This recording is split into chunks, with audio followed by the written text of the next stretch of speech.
শেষ পর্যন্ত পোস্টাল বোর্ডের ব্যালট পেপার আমার কাছ পর্যন্ত চলে আসছে।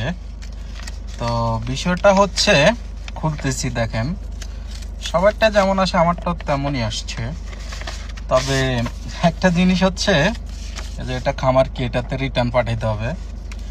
যারা খুশিতে আছেন, আসতেছে, ভোট দিতে পারবেন, তাদের জন্য একটা ব্যাড নিউজ আছে।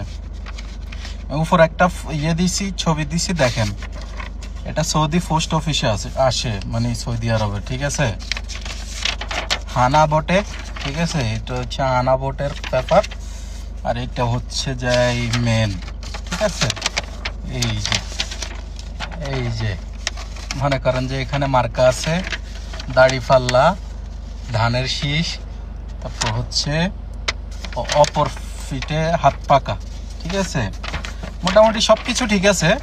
তবে বাংলাদেশ সরকারের থেকে বলা হয়েছে এগুলা কোনো টাকা খরচ হবে না প্রবাসীদের।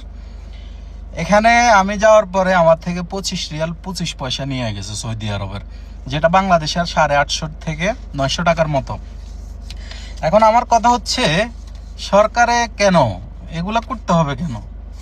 মানে প্রবাসীরা তাদের ম্যান্ডেটের সরকারকে ক্ষমতায় বসাবে, তাদের এখানে টাকা খরচ করে কাগজ এগুলো আনতে হবে কেন?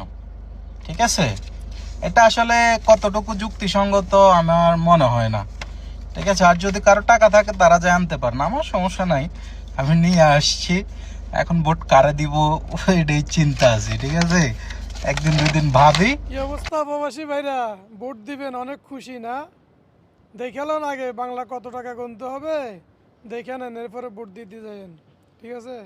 প্রবাসীদেরকে নিয়ে তাল বাহানা সারা জিন্দগিভর করে আসছে বাংলাদেশ সরকার, আর এখন কি আর বাদ যাবে? যদি ভিডিওটা ভালো লাগে শেয়ার করে দিন।